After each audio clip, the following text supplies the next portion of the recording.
Ladies and gentlemen, welcome to panel 2. Let's start. We're starting a little late, so let's get moving quickly. The topic of panel 2 is taking stock of selective decoupling in U.S. China economic and trade ties and tech ties. We have a terrific panel out here. Their CVs are in the bios are in the brochure, so I'm not going to go over that. Let me, before we start this panel, just give a brief recap of the many measures that have brought U.S.-China economic relations to where they are, and the sense of how much has transpired in just the last couple of years. Let me take you back to, this is March 2018, and that's when the trade war kicked off with the Section 301 tariffs, which was occasioned by China's large bilateral deficits.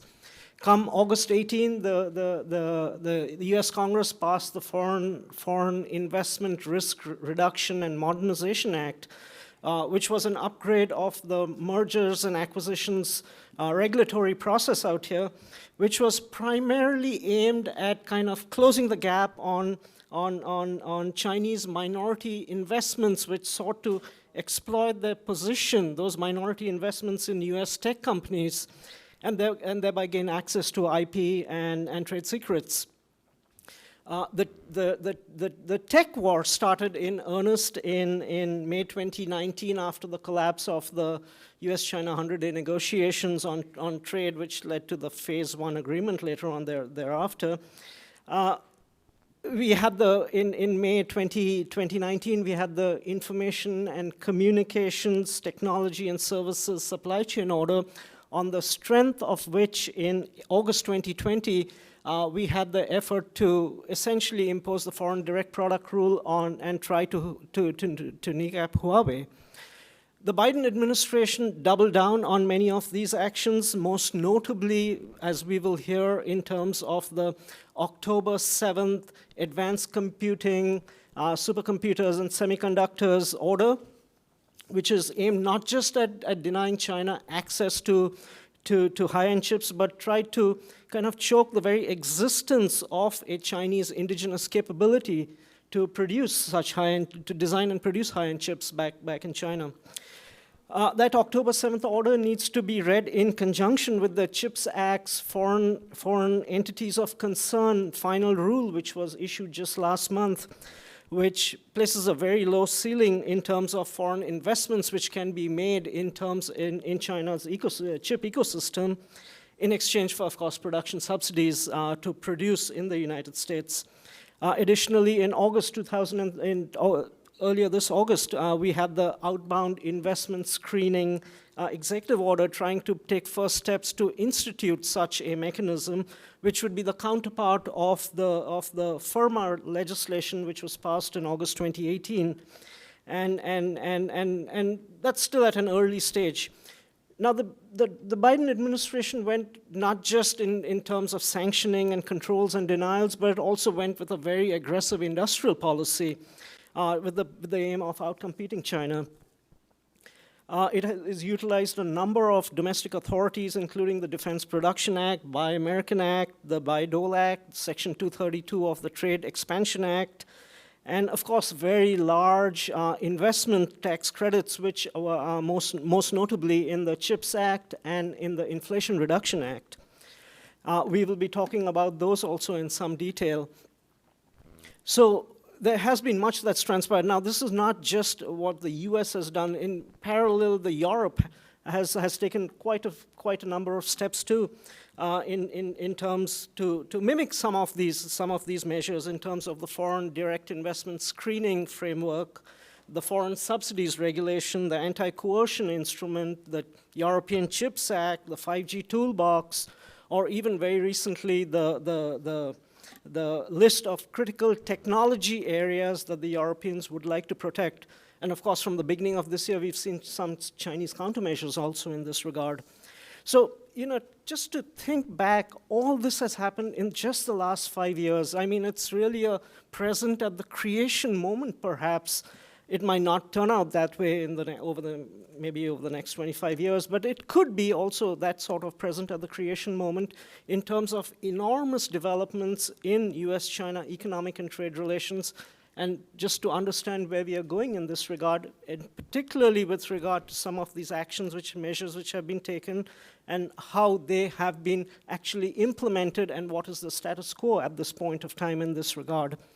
But before we get down to some of these economic decoupling related questions and issues, I thought we'd touch first upon where China is at this point of time from an economic, a macroeconomic perspective. We've heard about all the false starts of China trying to exit its post-COVID malaise. And therefore, I thought, let's get a bigger picture first of where the Chinese economy is to set the table, in a sense, for the discussion of how China and the US might or might not be selectively decoupling. And to discuss China's macroeconomy, let me invite Dr. Yukon Huang from Carnegie Endowment to express his views. Thanks. Thank you, Sourabh. I'm an economist, and there aren't many economists these days commenting. And if they do make comments, no one listens to them anyway. So here's what I have to say. From the first session, there is a common view that U.S.-China tensions reflects the conflict between a rising power and the dominant economic power. And the nature of those tensions in the future will depend greatly upon, can China continue to grow? Can it become a major innovative power? Now, views of China's economic situation and prospects have varied widely over the last year. Last winter, people were quite positive because China dropped draconian COVID policies. They thought that revenge consumption would uplift the economy. The first quarter indicators were really high. And most financial institutions increased their forecast of China's growth from 5% to as much as 6%. So that's January, February, March. It's only 6 months ago. Then the second quarter views collapsed. Trade fell, property crisis, unemployment rates among the youth, U.S.-China tensions, and all the major financial institutions adjusted their growth rates downwards. And many thought that this would no longer be the so-called Asia or the China future, but that China is entering a very stagnant period of long-term growth that would never catch up to the United States. In the last 2 months, the Chinese situation stabilized. And the big question now is, will it continue to grow? Will it continue to decline? How will this impact on U.S.-China relations? There are 3 questions I'd like to focus upon. The first question has to do with, can China continue to grow at a relatively rapid, sustainable rate for the future? The second question I want to answer is, what is the impact of the U.S.-China trade and technology tensions on the growth prospects and innovative capacity of both the United States and China? The third question I want to answer is, how have these trade tensions in U.S.-China relations affected global supply chains, manufacturing, and the capacity of China and the West? And what can we expect? So let's look at the first question. There are some who forecast that growth in China next year will be lower than this year, and some as low as 2 to 3%. A China which grows at 3% in the future is not financially sustainable. It cannot achieve its innovative capacities. But how can it grow? Trade is no longer going to be the driver. The property market has collapsed. Local governments are bankrupt. They can't push infrastructure. So how can China grow at 5 to 6% in the future? And there's a very strange answer to this. China is still a very distorted economy. And the irony is, it's a distorted economy with very significant growth potential. And that distortions have not been addressed. And if you look at the major issues, one major issue is the property collapse, local governments are bankrupt. How do you solve that? And is there a solution? And the answer is there is a solution, but very few people recognize it. The second problem is the private sector. The government is trying to revive the private sector, give them greater confidence. How do you do that? The answer, there is an answer, but the government actually hasn't addressed it. The third problem is consumption. Consumption is not rebounding. People want China to stimulate the economy. They want them to put in subsidies. They want the budget to go up and run a bigger deficit. But China can't do this because it has a major financial problem. Can China stimulate consumption without worsening its financial position? And the answer is yes.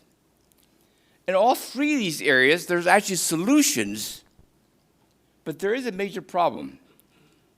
The problem is that all these solutions may hit at the perception that the party will start to lose control over the command of resources and the private sector activities. So let me give you a simple example. Take consumption. How do you boost consumption in China without increasing the debt? And the answer is quite simple. And the answer lies in a very strange area. China has restrictive hukou residency policies. 200 million Chinese live in cities and they don't have hukou. So why is that an economic issue and not just a social issue?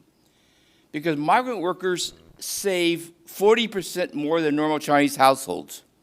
They can't buy cars, they can't buy households, they can't do various things, they don't send the kids to local schools.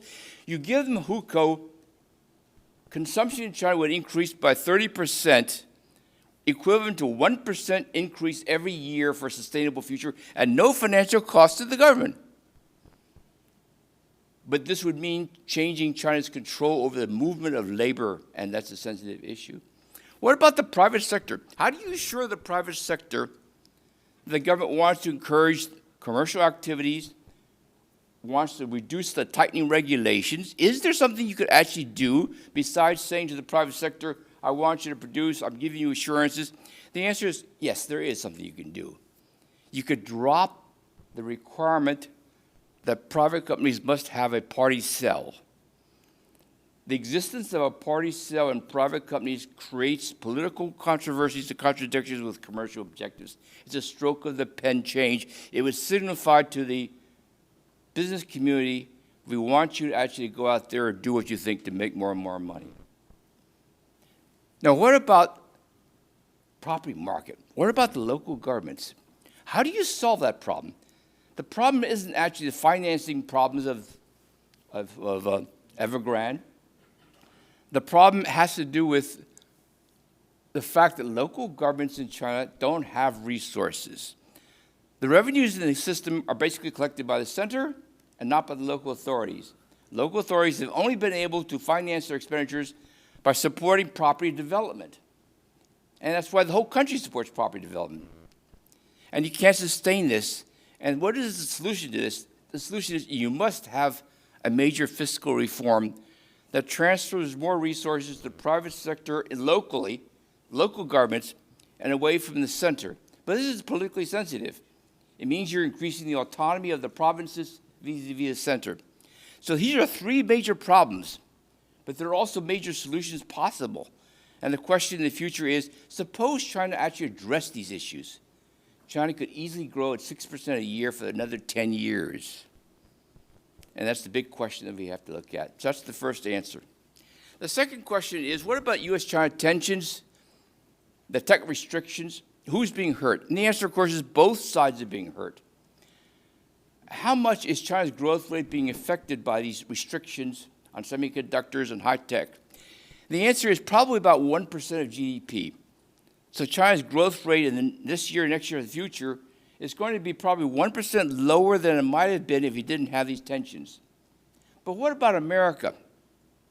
Will America be affected? And the answer is America will be affected because America's high-tech companies cannot export to China. Therefore, they cannot put more money in research and development. The innovative capacity of the United States will be weakened. Now, there have been simulations. So both sides are hurt. So what is the critical difference? The critical difference is that China will be hurt in the near term. America will be hurt in the medium term. So simulations show that 5 years down the line, if you have this tech war and this trade war, China's growth rate may decline by, let's say, a point. Whether it's 4 to 5, it might be 3 to 4. But America's growth rate will decline by 1%, also by 1%. So if America grows at 2% normally, it will only grow at 1%. An America that grows at only 1% is also financially and technologically not viable. So we actually face a situation where both sides face what I would call a non-viable future if you continue with these trade tensions. Let me go with the third issue. What has been the impact about the trade and technology war on the production chain, trade patterns, advanced manufacturing? U.S. imports from China have fallen dramatically, relatively speaking. So America is buying much more from Europe, much more from Vietnam, much more from Mexico and Brazil, less from China than it used to be. Let's look at China's side. If China's exporting less to America, is its share of global exports declining or falling? And the answer, it isn't. It's hitting record levels. So how can it be that China cannot sell to America, but its global exports are now record levels? And the answer is it's selling more to Europe, to Africa, to Vietnam, more to Mexico, more to Canada. China's share of global manufacturing has increased. America's share is declining. So China is not selling directly to America, but selling more imports, components, and spare parts to Vietnam, Mexico, Brazil, and others. And these goods are then being exported to the United States. So China's indirect exports to the United States have soared, while its direct exports to the United States have declined. Now, on the other end, China's imports as a share of GDP are falling dramatically. So in one nutshell, conclusion is the trade war has led to a funny kind of situation. The world is becoming more dependent upon China, but China is becoming less dependent upon the world. Will this matter, actually, manufacturing trade in the next 4 or 5 years? And the interesting question is, it may not actually matter that much.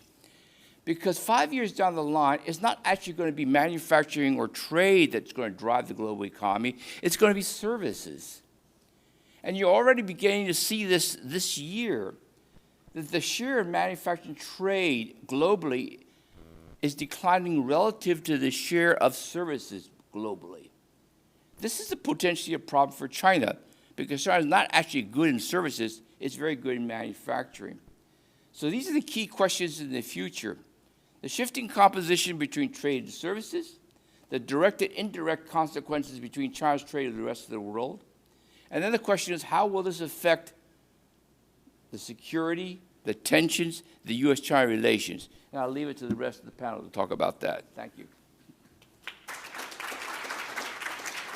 Thank you, Yukon. Particularly the point of whether the Chinese government can get out of the way credibly for private entrepreneurs to feel confident that they can take forward and invest in the economy. Can I call upon Paul Triolo next to provide his views? Paul is Senior Vice President for China and Technology Policy Lead at Albright Stonebridge. Paul. Is this working? Yeah. Okay.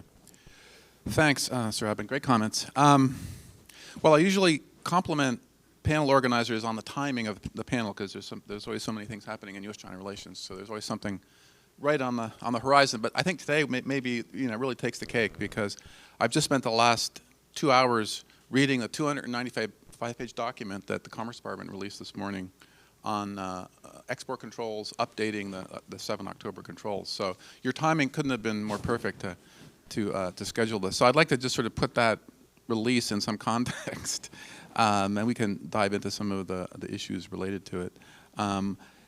First of all, just to step back quickly, I think my first reaction, we've been telling clients this for weeks, is will this or will this not derail the Biden-Xi summit? So I think at this point, I might have felt differently a couple months ago, but I think at this point, my sense is the Chinese view export controls as kind of a chronic problem that they're dealing with here, and not necessarily an acute problem. And so I don't think at this point, although as I read more into this 295-page document, I might change my mind.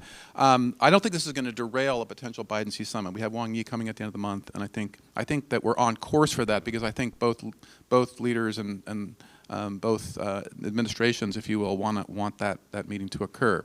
But it's a pretty big deal coming right now, because it's a major update. and there's lots of implications of it. And then the other issue is, the Chinese, for example, the Chinese delegation has been invited to the UK AI Summit in early November. And so will this impact the willingness of the Chinese government, for example, to discuss AI governance? So those are the two sort of macro things that come immediately to mind in terms of the potential impact of this. But let me just recap quickly how we got here, because I think it's important to understand things like the Huawei Mach 60 and sort of where China goes from here on a bunch of issues around these export controls and other parts of the relationship. I think it's in the Trump era, of course, U.S. policy around technology in general and semiconductors was kind of a sort of haphazard, going after companies like Huawei and ZTE. There was no real strategic policy that was articulated at the very highest levels of the U.S. government. That changed pretty dramatically last year, in fact, just before the first round of the 7 October controls, when National Security Advisor Jake Sullivan elaborated what I call the Sullivan Doctrine, which consisted of these 3 really important parts. One was maintaining an absolute lead over China in technology, whatever, writ large. The second was the small yard, high fence analogy that had been kind of kicking around academia. And then the third one was the idea that these 3 pillars, advanced compute, biotech, and green technology were strategic pillars and force multipliers that were key national security interests to the U.S. government. So now in the last year, we see sort of the policy stemming from that high-level articulation of sort of what the strategy is, and of course tools like export controls and outbound investment reviews that we've heard mentioned are key parts of that. But I think it's important to understand the implications of that, because it does the advanced compute part in particular is semiconductors, semiconductor manufacturing equipment, quantum computing, and AI, and that's a rather huge bucket right there that sort of arguably works against the small yard, high fence argument. So there's some internal contradictions to the Sullivan Doctrine, one could argue, because the range of technologies is pretty broad. Green tech and EVs, of course, is a huge area which we can touch on, but that's a whole other area, and it's the reverse, of course, of the advanced compute situation where U.S. companies dominate those supply chains. In the case of green tech, of course, Chinese companies dominate those, and we have clients in the middle of all these things, right? That are working these issues. So we're sort of living the Sullivan Doctrine on a day-to-day basis, arguably. So I think that there's a couple things that are of real importance to touch on here. So part of the strategy is also reaching out to allies and enlisting allies in this, and I think that's a different again than the Trump era, of course. A huge difference is trying to enlist a variety of players, sort of broadly around technology issues with respect to China, and then specifically on things like semiconductor manufacturing equipment with Japan and the Netherlands. So I think there's 4 pieces to this that are important to note. What are the policy goals here, which we can talk about. For example, today, if you read carefully the document that came out, the broad policy goal is preventing China from developing AI models that could have military end uses. Okay, we can argue about whether that's a valid policy goal and whether that makes sense. And then the second thing is incentives for allies. Like, what are the incentives again for allies to sign up to these controls, which I think is really important, because really the Japanese and the Netherlands were dragged kicking and screaming, into aligning to some degree with these controls. And then I think the tools that are being used here are important to discuss, because I think a lot of effort is focused on the tools, but the tools are not the policy or not the strategy, right? The tools are just tools, but people focus a lot on things like export controls as a policy. And then I think the really key for me and my clients in industry is the costs. What are the costs of all of these measures? Because they're considerable. Arguably right now, for example, the biggest losers from the October 7th controls and these follow-on controls are U.S. companies, U.S. chip makers, NVIDIA, Intel, prime among them, and then U.S. tool makers, all global leaders in their relative technology domains. And of course, several of the CEOs of those companies visited the White House during the summer and argued against just what we saw today released. And they were ignored, and hugely ignored, arguably, because they were very concerned about changing the goalpost again, for example, on things like GPUs. And concerned about what this would mean for the China market. So And I think all of this sort of comes together, arguably to some degree, in the Huawei phone, which was also released, of course, during Gina Raimondo's visit to China in August. And so that was a very interesting timing. Of course, not coincidental. My sources tell me that Huawei was not ready to release that phone, but was ordered to do so at the very highest levels of the Chinese government to make a sort of point that China was capable of overcoming these export controls. And again, that phone, which I got my hands on at Huawei's global flagship store in Shanghai a couple weeks ago, is a pretty impressive device, right? And I've written quite a bit about this already, so I won't go into too many details. But I think it's important because it illustrates a lot of these the thrust of the controls that came out today, and also the October 7th controls, which are coming from these two different directions. One is the controls on Huawei.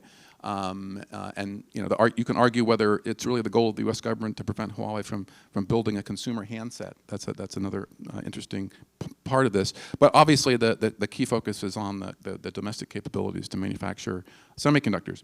And this looks like it came from SMIC. It was designed at the 7-nanometer node. Important to note that all of the capability that SMIC had pre-exists the October 7th control. So they had all the equipment, they had all the know-how to do this, and so it shouldn't be surprising that they did this. The methods they used, for example, are very well known in industry to push their existing lithography tools, for example, to the limit to try to get more performance.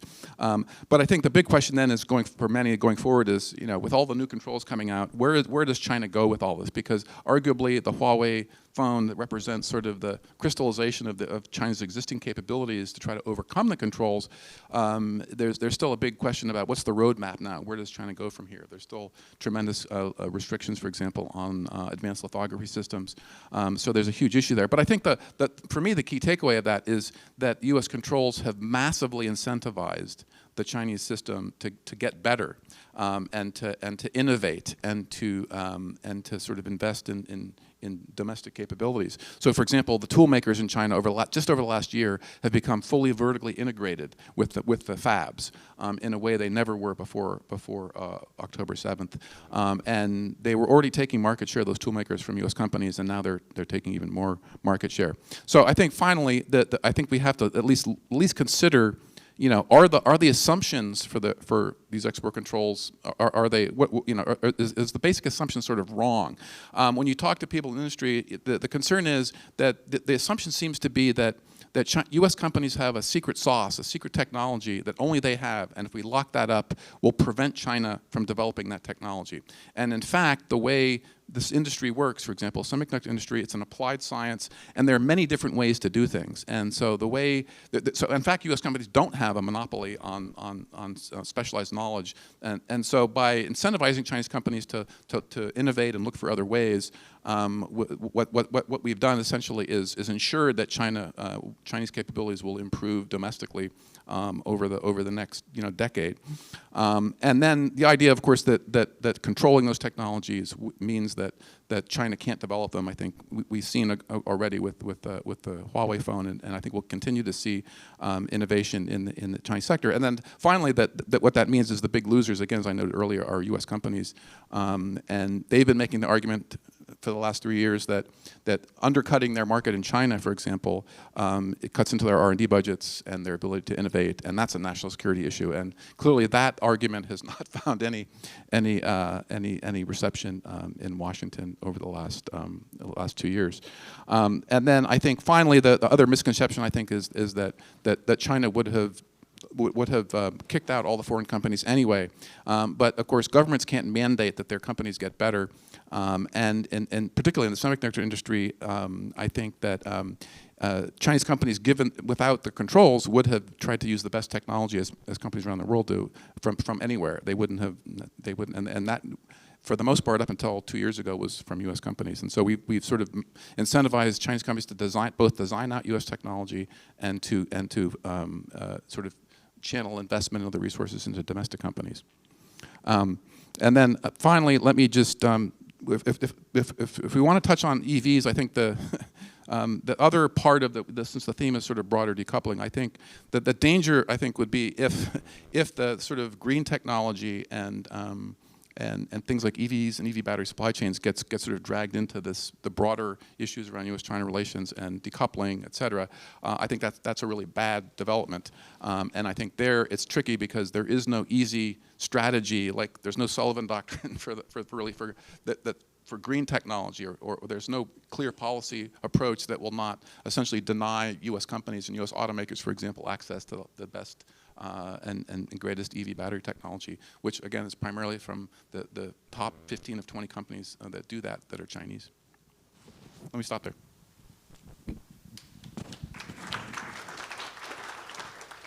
Thanks, Paul. Yeah, we got lucky on the timing, of course.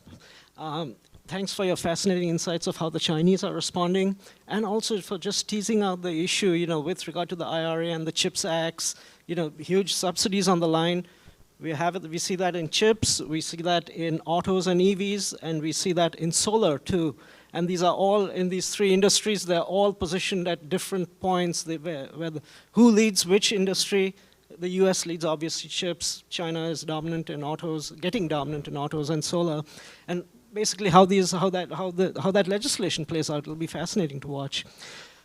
Our next speaker is Bill. Can I hand the floor over to you? William Allen Reinsch is the Senior Advisor and Scholl Chair in International Business at the Center for Strategic and International Studies. Well, thank you. It's a pleasure to be with you. I want to say a few words about de-risking and supply chains first, and then get into the part of the CHIPS Act and export control issues a little bit too. I don't necessarily disagree with Paul, but I have a slightly different perspective. On the de-risking question, I think there's a tendency in our media to assume that this is a government-led exercise, not just in the United States, but elsewhere, and I think that's a mistake. This is a private sector-led exercise. Companies are constantly reassessing the risk of doing business everywhere they're located, Russia being an even more obvious location. But they're clearly reassessing the risk of doing business in China, and I think this is not a new thing. This has been going on probably for 10 years. It was motivated initially by energy price volatility and changes in ocean freight shipping costs, desire to be closer to your customers, shorten your supply chains, decrease risk. COVID accelerated that with all the associated supply chain problems that arose. And now it's being accelerated further by a variety of actions in China specifically, where I think we've seen a series of mixed messages, which were illustrated, I think, when Secretary Raimondo was there. The message from the Ministry of Commerce is, we love you, come here, trade here, invest here. At the same time, the Ministry of State Security is going around raiding American companies or foreign companies, detaining their executives and not allowing them to leave the country. The message for American CEOs is, that could be me, and maybe I need to think a little bit more about the wisdom of having a significant physical presence in the country that particularly requires me to go there. The tendency, I think, in the West is to watch what they do and not what they say. And so the messages of you're welcome here are nice, but the reality is what the Ministry of State Security is doing. And I think that sends a very different message to American companies and is accelerating the process of rethinking risk. What they actually do, of course, it depends really on their company business models. It's not one size fits all. If you are in a low capital intensive, low tech business, if you make t-shirts, for example, you've probably already left China years ago because of the rising labor costs and probably moved to Bangladesh. If you haven't, you probably will. If you have a multi-billion-dollar manufacturing plant in China, you're not going to do that. Your investment there is too great. What you will do, and what I think most Western companies are doing, is re-examining their supply chains and making judgments to identify points of vulnerability or choke points, which are simply points where there's a sole supplier. And the sole supplier might be in China, the sole supplier might be somewhere else. And the risk is not just political risk. The risk is earthquake, monsoon, flood, any number of things that create a variety of natural disasters that can interrupt the process of moving your products from your parts and components from where they're made to the port or where your assembly plant is. And so what you're going to see, I think, companies in the West increasingly doing is building a fourth variable into their supply chain calculations. The three they've been using for years are, lowest price, best quality, best delivery schedule. Those are all economic variables. They now understand they have to build a fourth variable into their equation, which is resiliency, which is not really an economic variable, but they have to build it in nonetheless so they don't get caught short and have to close an entire plant for want of a single part, which they've not been able to get for any number of different reasons. And so the answer to that, I think, for them is not necessarily to leave China or to leave where they are. The answer is more likely going to be to create redundant capabilities somewhere else. Find somebody else who can supply the items where you depend on China, and then maintain your relationships with your Chinese suppliers. But should there be a supply interruption, you have alternatives. I think what that means you will see is, and what you're already seeing really, is the decline of new investment, new FDI going into China as Western companies search for other places to locate new investment. But it doesn't necessarily mean a massive pullout. So on that front, I think that you're going to, the only other thing I'd say about that is this is not a tsunami. 6 months from now, we're not going to have dramatically different supply chains than we've had for the previous 15 years. 10 years from now, we will have dramatically different supply chains than we do now. It takes a long time. It takes a long time to move beyond the contractual relationships that you've got now. It takes a long time to find new suppliers that can scale up and that can meet your quality and price demands. So this is something that happens over a very long period of time, and it's something that companies consider very carefully when they do it. Now, government can put its thumb on the scale in this exercise. They can do that through subsidies. If you come back here, we will give you money. And they can do it through export controls and say you cannot ship that item to that country. So they can influence the decision-making process or influence the calculation that companies make, but they don't have the last word on the subject. Here, I think the common phrase is, the U.S. policy has been promoted, protect. I think the more colorful metaphor is the marathon metaphor. If you're in a marathon, and this is one, there's only two ways to win. You run faster than the other guy, or you trip the other guy. Running faster is the CHIPS and Science Act. It's the IRA. It's also the infrastructure bill. It's creating a context in which American companies will be better fit to compete against China, not in China so much as in third countries, where we will go head-to-head with them in a range of critical technologies in the future. So the battleground is not in China. The battleground is in Africa, Latin America, India, the Middle East, Europe. And what the Biden administration is trying to do is get our companies in better shape to contest the challenge that China is going to pose for them in a range of technologies in the future. The tripping the other guy part is export controls and restrictions on investment. That's a harder policy to implement and probably over the long term, the less important policy. Running faster works better, and running faster is something that we can control. The United States does not control the Chinese economy, but the United States does control the United States economy. And there are things that we can do here to enable our companies to do things that enable us to compete better. Export controls, in contrast, though, has the advantage of broad bipartisan support for a tougher posture toward China. We can get into the politics of that if you want, but I won't take up your time by doing that. I've spoken on that before. I think it's worth noting that the rule of last October 7th that Paul referred to really represents a significant change in U.S. policy.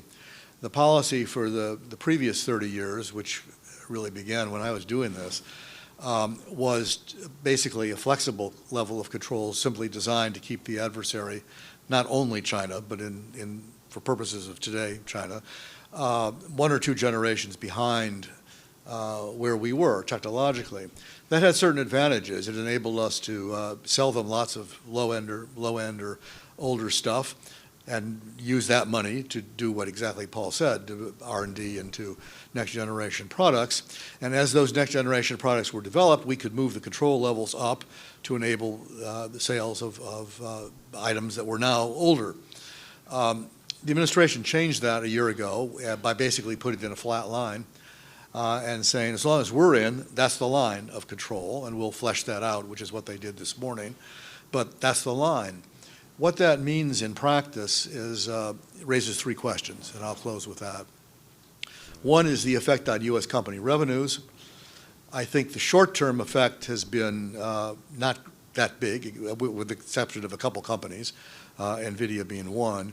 But the impact on the negative impact on U.S. companies will become greater, because if the line is flat and as technology evolves, the universe of stuff subject to controls is going to get larger and larger.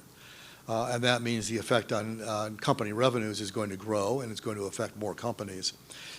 So you get into the question of kneecapping. You know, are we in fact hurting our own companies more than we're hurting the Chinese? The second question is the effect of these controls on Chinese policy. My view is it doesn't have any effect on their policy. They decided a long time ago to pursue indigenous development. It probably has accelerated what they're doing, and I assume that we anticipated that in what the government did.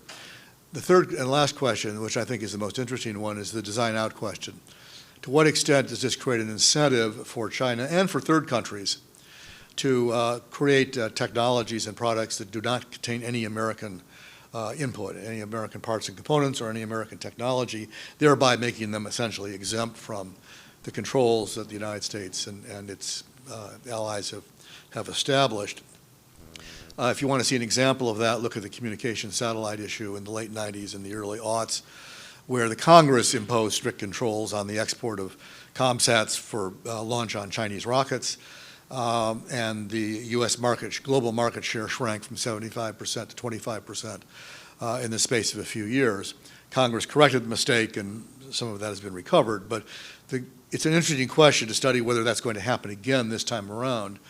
I think the Huawei chip is an example, although that's not an example of building a new technology, because as Paul said, it really was done with technology they already had, and it was done with Western technology. But it did demonstrate that there are workarounds. There are always workarounds in controls. It's constantly kind of a cat and mouse game, because there's always downstream collateral events that are unexpected. I think the noteworthy thing about the Huawei chip is not that it happened, which was entirely predictable, but that it happened as quickly as it did. And that suggests to me anyway that the Chinese have, and this is illustrated in some other sectors, have been more adept at responding to these kinds of controls than we anticipated. I think, I would have said a couple of years, and it didn't take a couple of years. So will we see this more in the future? Probably. Will we see it also in third countries trying to take advantage of the economic situation? I think over a longer period of time, quite possibly, yes. This is a sector where the entry barriers are very high. Both technological and the capital entry barriers are very high. You can't just, if you don't do this now, you can't just go out and start build a fab plant next month and suddenly be competitive. It takes a long time, and the universe of countries that can do that is very small. But what we have done, I think, is create the incentive to do that. And so if you look at this industry, I think 5 years from now, it'll be a much more complicated industry with more parties, I think, in it than there are now. And with that, I'll stop. Thanks, Bill, for reminding us that it's private players who will ultimately shape what de-risking looks like. I mean, the supply chains, the global value chains was itself occasioned by, Japanese suppliers moving to East Asia, to Southeast Asia because of the high yen forced by US policy at that point of time. And it's interesting also that, the latest, most detailed studies, the early detailed studies are showing that supply chains are actually lengthening right now because China still remains the world champion of intermediate goods. So if you want to relocate elsewhere, you can relocate elsewhere, but you need to import it from China, and it's just extending out the supply chain. So private sector will determine, and it's a fascinating issue. Let's move on to our next speaker. He is Mr. Zhou. He's the senior researcher at the Institute of American and Oceanic Studies at the Chinese Academy of International Trade and Economic Cooperation.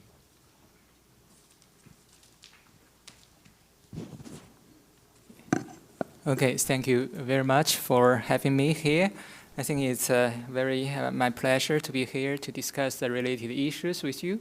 And as the first panel, we discussed a lot of things about how people of both sides to make decisions. But actually, when we are trying to discuss this topic, it's a very nice place to be in DC, the capital of the United States. But when we are trying to talk about the business, maybe the markets has more rights. So as the panelists have mentioned that the trade has changed a lot. So I will try to focus on the past 20 months and the trade between China and the United States. But unfortunately, I cannot show you the graphs. So maybe after the panel, we can give you the graphs that we can try to look at what's a real change of the patterns at both sides. Well, as for the trade, I think the first question is about whether it is still important of the trade between China and the United States. I would say that we are looking at the trade. We are trying to make it into two sides. The first is the export. Export matters are allowed for the farmers, ranchers, and workers. As we always observe such statement from the USTR and also the Secretary of Commerce. And they are trying to put the position of those peoples in the first priorities. And that is one of the priorities for the import from United States to China. Well, the import is also important for keeping the business environment normal and affordable.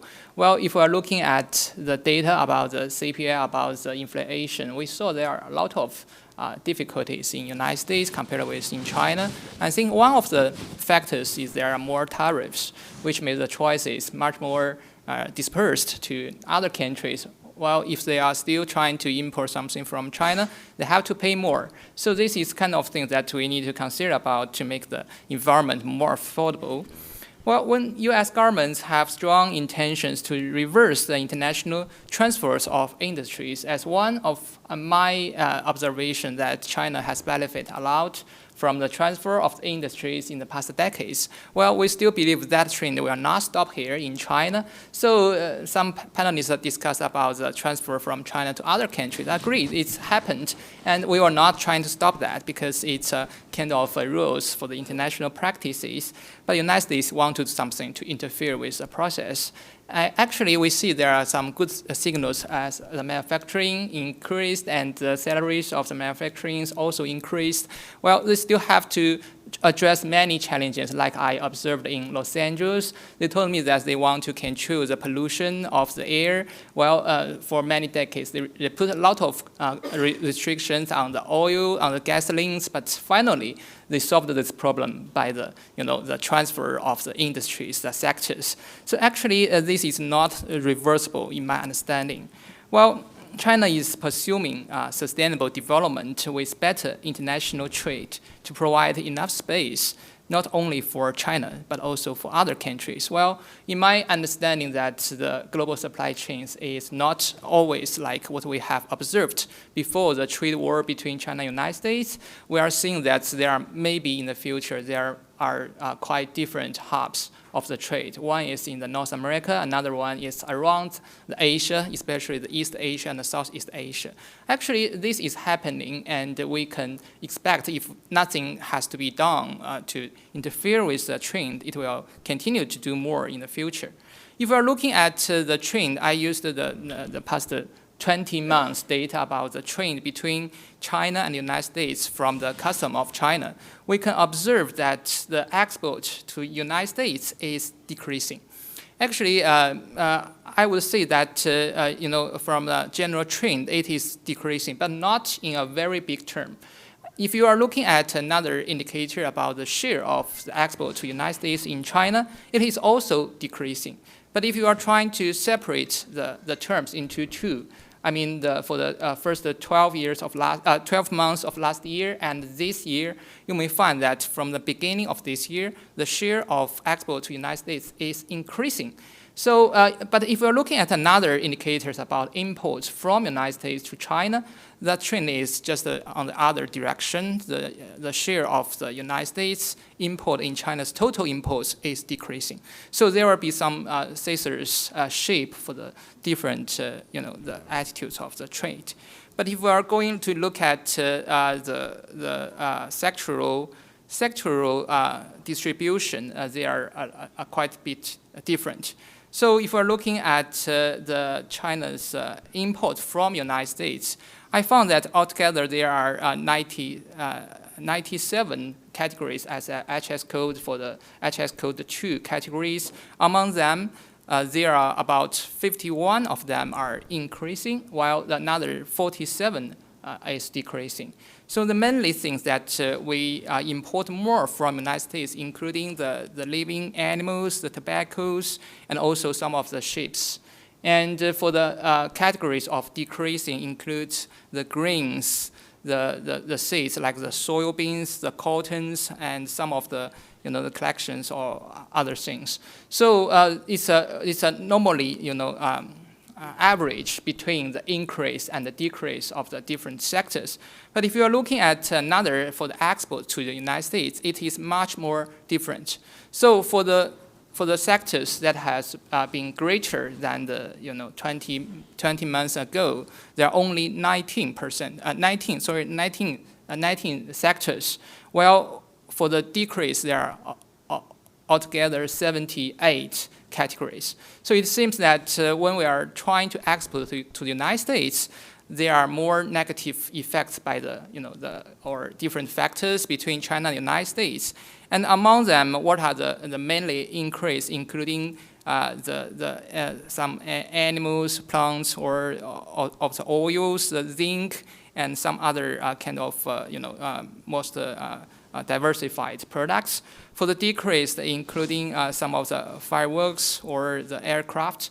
So we are seeing that if we are trying to put it in a very general pattern, that we can find that the export has been impacted much more than the import from the United States.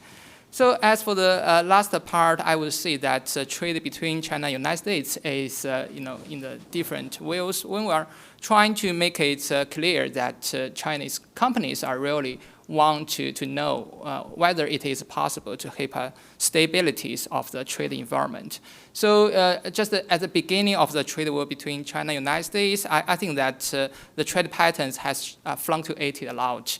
And at the beginning, many companies believe that it will be only a short term of impact.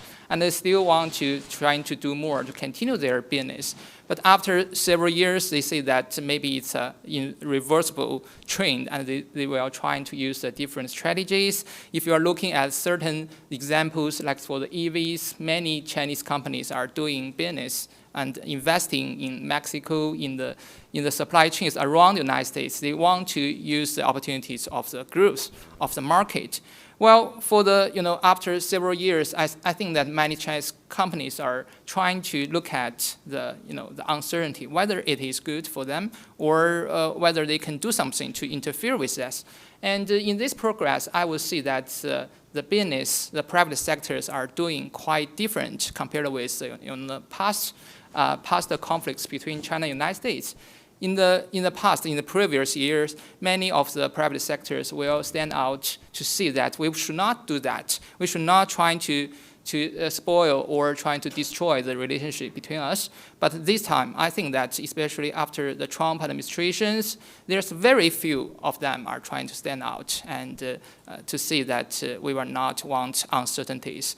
Well, the uncertainties is really are very dangerous things, because if we are looking at WTO as a plenary platforms, we see that although there are so many members are trying to reach some consensus, there's only one agreement has been achieved. That is trade facilitation agreement. Trade facilitation is not only to simplify the procedure requirement, but also give some certainties about the environment. So it means that especially for the actors, for the big economies, they depend much more than the smaller economies on the stabilities of the trade. Well, the uncertainty also makes the business guess, and its allocation of the resources will be not most efficient. As we know that many companies will also include the political stability as one of the costs when they are trying to decide where they should put their factories. And if they are putting more uncertainties, they will make shorter term of decisions compared with longer term. It means that they will not put too much money on the research and development, instead just trying to copy from others. And that is definitely not good for the innovation.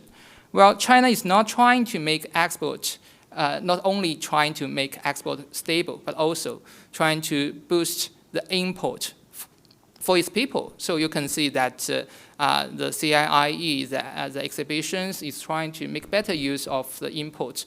And in this regard, maybe sometimes we know that China has learned a lot from the United States. I have to admit it. And in the recent years, the consideration were not only limited on the economic levels.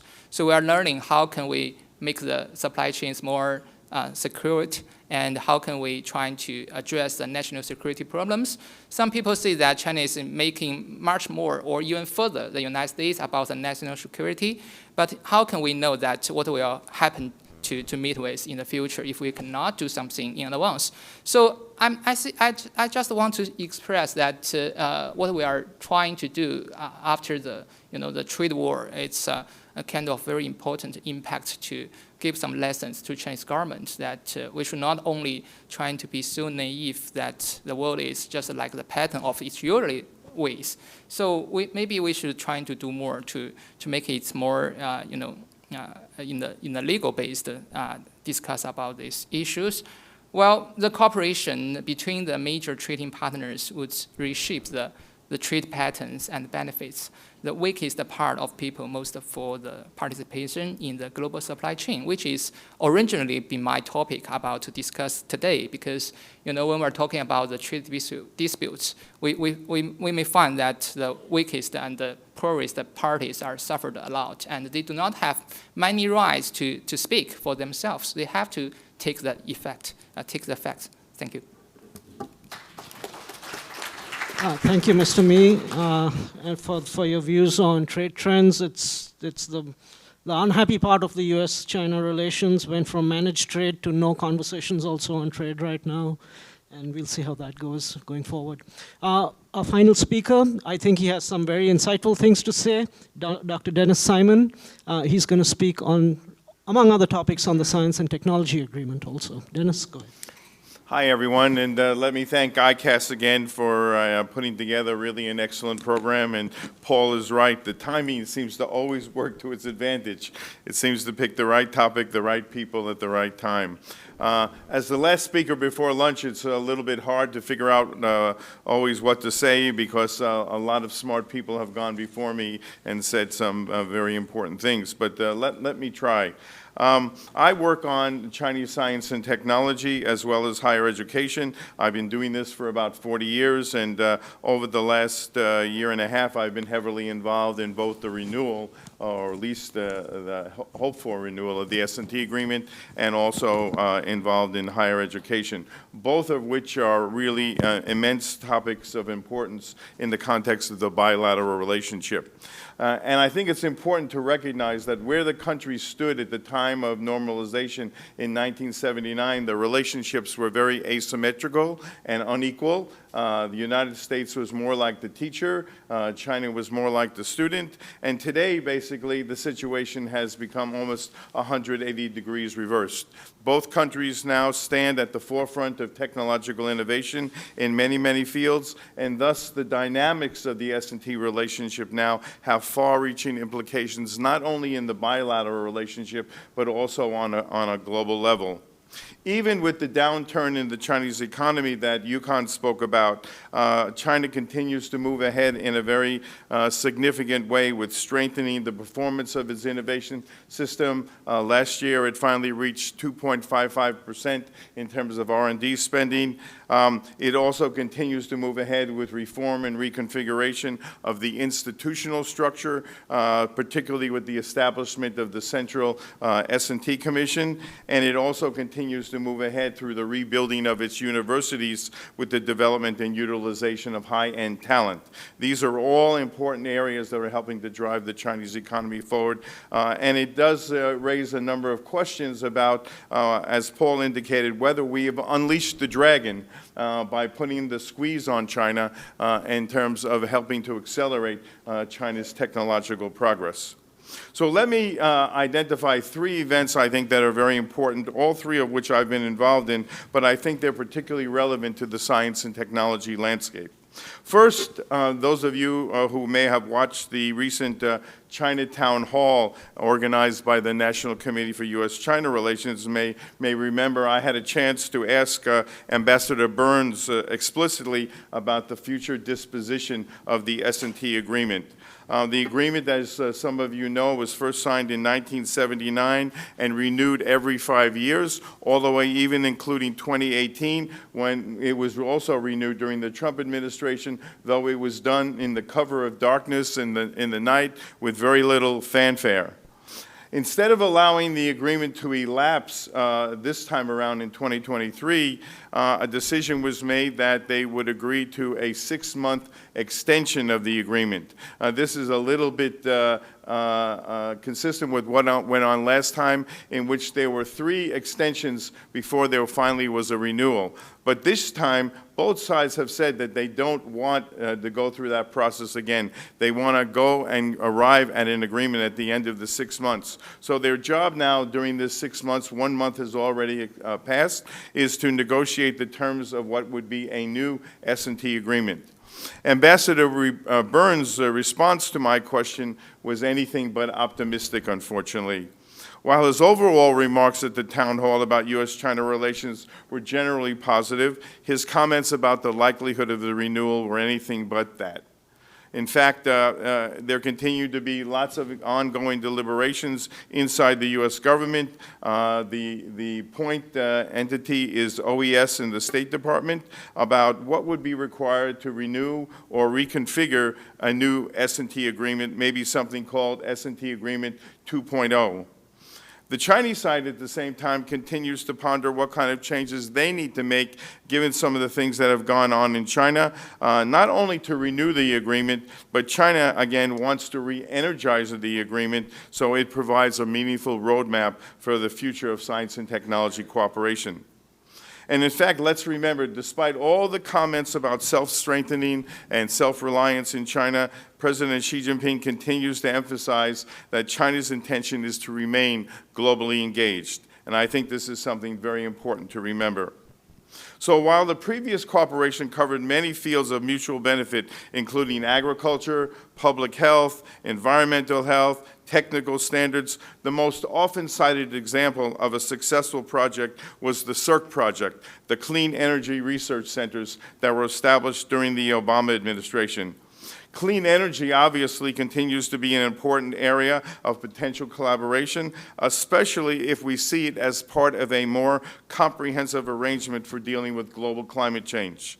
One of the reasons for the CERC's success was that alongside the actual agreement was also a supplemental agreement signed about the disposition of the IPR that might be created through the collaborative research. It saved a lot of headaches down the line so that these issues did not have to be dealt with on a spontaneous basis.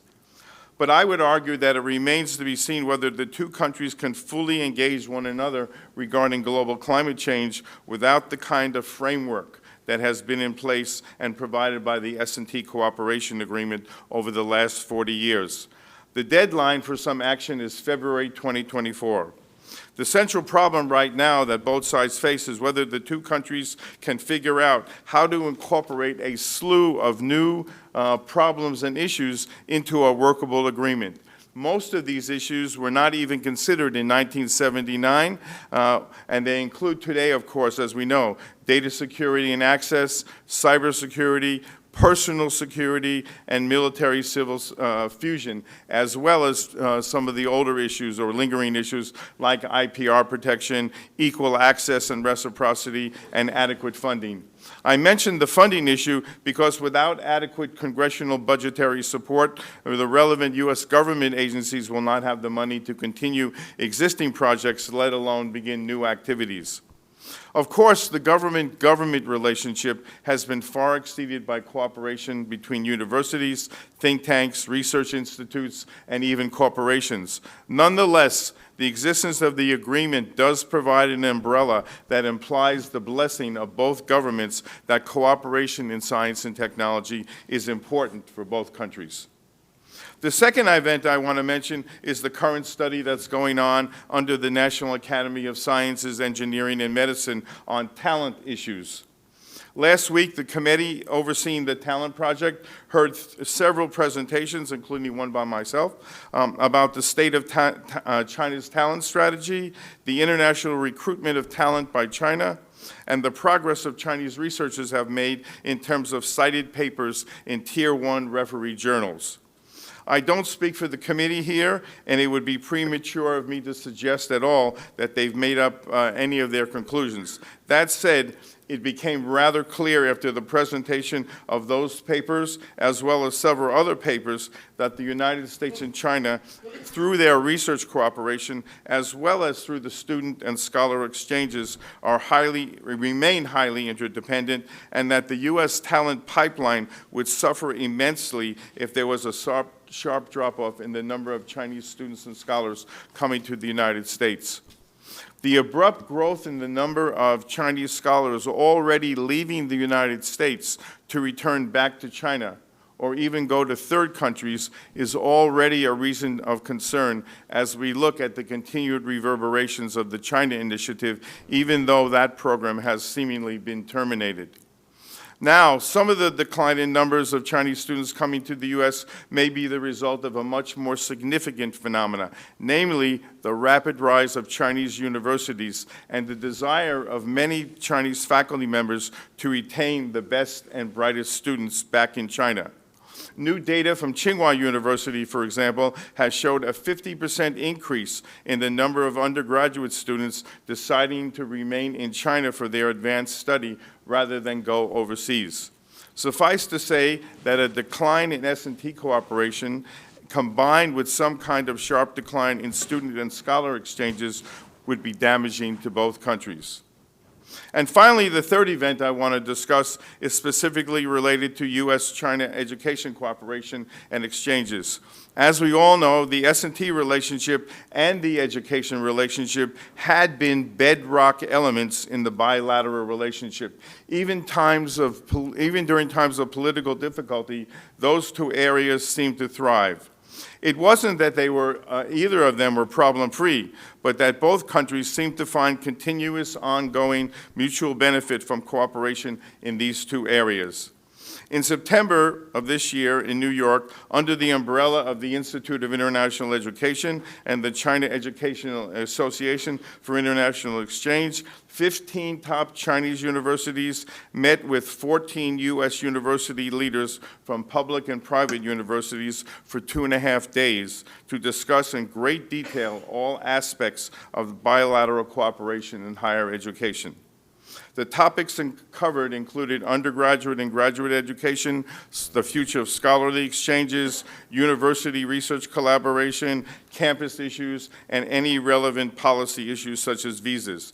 The discussions were extremely frank, extremely direct, and extremely honest in all respects, with both sides committed to continuing the dialogue with a follow-up meeting in Beijing in 2024.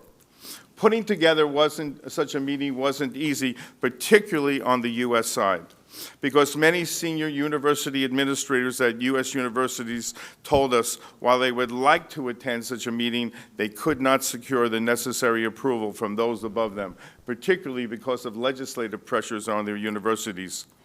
The meeting was conducted according to Chatham House rules so that we could facilitate the bringing together of the toughest issues on the table, including academic freedom, interference on campuses, student censorship, IP protection, and the imbalance in student exchanges that has been mentioned already, the 290,000 Chinese students versus the so-called 400 American students that are in China. I can say, being at the meeting, that everyone in the room recognized, Chinese side and U.S. side, recognized the urgent need to achieve a better balance with a focus clearly on getting more U.S. students to go to China. The upshot of the meeting was both positive and forward-looking, in contrast to what I heard about the Science and Technology Agreement. It was a form of people-to-people diplomacy, though I'm certain both governments were aware of what was occurring, even if not in great detail. One of the lingering issues to consider is the impact of the souring of bilateral relations on both university internationalization and on cross-border research cooperation among universities, especially on the U.S. side. Many American universities, as I stand here speaking to you today, especially public universities, are nervous, hesitant, and even reluctant to engage with China for fear of losing federal funding that come to their respective universities. This is true even in areas we would consider to be quite separate from potential military applications. In conclusion, let me say that the future of U.S. China relations in science and technology will continue to be complex and multifaceted. It will continue to be shaped, as we've heard today, by a combination of geopolitical rivalry, national security concern, supply chain diversification, and even ethical and regulatory issues, especially tied to the use of things like artificial intelligence. Last night, I spent 3 hours on the phone with Chinese colleagues talking about how the U.S. and China could utilize artificial intelligence to solve global challenge issues. That's how serious that they are about this. And the big questions are not even about that. They're about global governance and collaboration, which stand out as really the most vexing. Because of the asymmetries that once existed, they've gradually disappeared. They no longer really plague the relationship, but China no longer wants to sit on the sidelines of the rulemaking and agenda-setting processes that cut across everything from global trade to technical standards to international management of the Internet. I also believe that we need to think about the type of innovation ecosystem and global talent pool that we want to see emerge in the coming decades. Evidence has shown that bilateral and multilateral collaboration in science and technology are the keys to innovation success, and that has been the case now for the last half a dozen or more years. But unfortunately, we seem to have entered a period of so-called fragmented globalization, which have raised all sorts of issues about how integrated the United States and China really want to be with one another. At the people-to-people level, there's still a strong desire, but that too is being attacked, and in many cases, questions raised. I would argue that the benefits derived from the synergies between both countries in research and talent development would seem to outweigh the risks. It doesn't mean that there are zero risks. It means that both governments will have to figure out a way to manage those risks if we are to capture the benefits that are sitting right in front of us. The decisions made by our two countries clearly will have profound impact on the global technological landscape, and particularly the impact on these global challenge issues like climate change. But as we move forward and as we look ahead, I think it's very imperative that we strive to find common ground to build what I would call a foundation of trust, a foundation of cooperation, and a foundation where we can find shared norms while acknowledging the rivalry and contention between one another in a number of different areas. So I will stop here. Thank you for your attention, and I hope we'll have a chance to discuss these more. Thank you. Thank you for your panoramic view, Denis, of science and technology exchanges and the state of play, and also for that insight with regard to climate change, how the Science and Technology Agreement plays into the framework of US and China engaging each other on the issue of climate change. We are well over time. Should we take questions now, a question or two, or should we cut for lunch? Let's have one question from, go ahead, Alex. Yeah.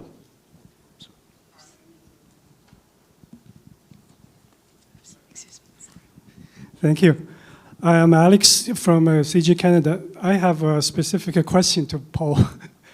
You mentioned that you didn't want to go to details about the Huawei's Mate 60 Pro, but my question is about the details. It seems like it's SMIC, Zhongxin Guoji made this advanced chips for Huawei, it looks like. So here's the question. Do you think it's the failure of the U.S.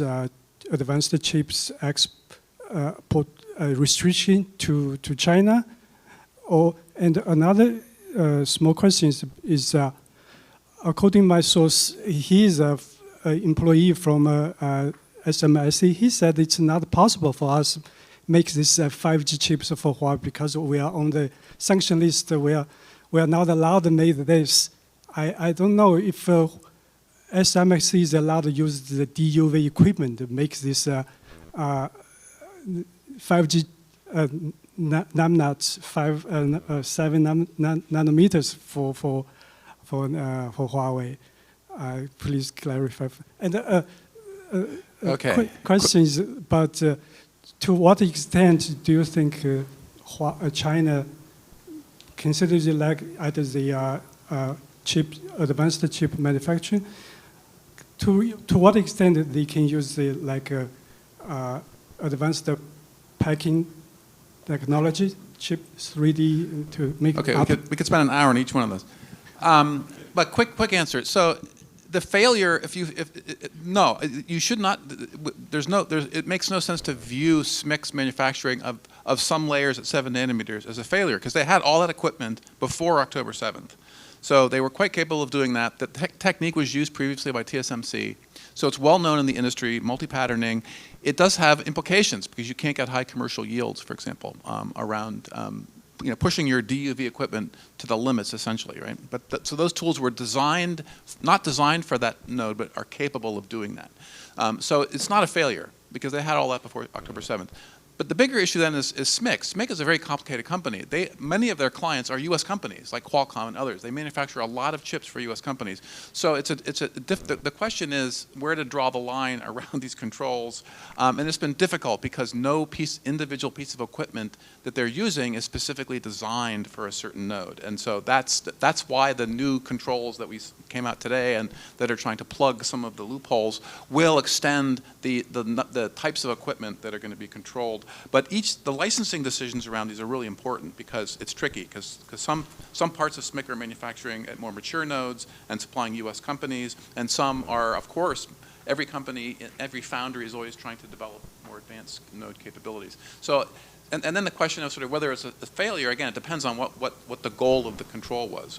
Here, if the goal was to prevent Huawei from making consumer handsets, then arguably it's failed because between the design that Huawei was able to do for that chip, including putting in some 5.5G elements like satellite communications and those kinds of things, they were sort of able to design around some of the limitations of the technology that they were being forced to use.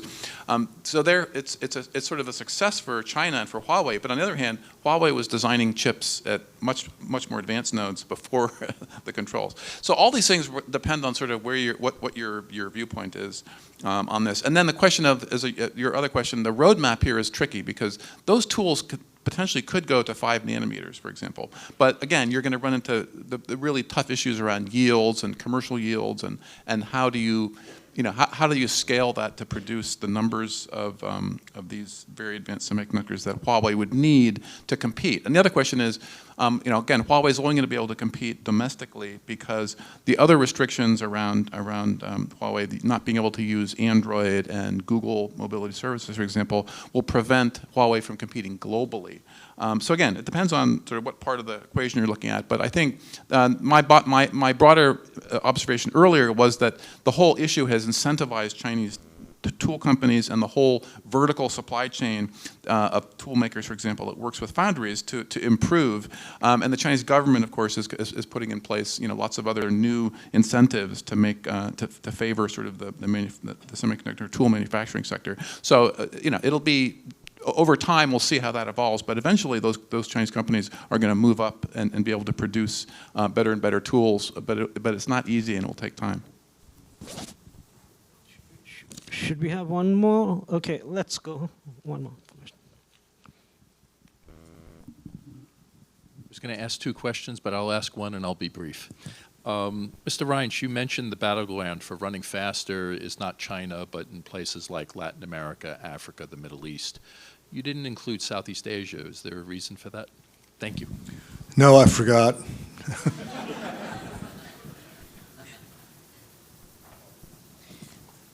We're late, so we're going to shut up the panel down out here. I want to thank all the panelists for excellent presentations. Yeah. Thank you. Well, thank you. We apologize that we don't really have any time to go to a lot of the excellent speaker. I'm pretty sure our audience have a lot of questions for all of you. Or make sure maybe you can see next year we're going to extend the half-day program to have a one-day program. So we're going to have a buffet lunch waiting outside of the conference room. We'll be back. And we're happy to have Ms. Amy Salico to join us for the luncheon speech later. Thank you.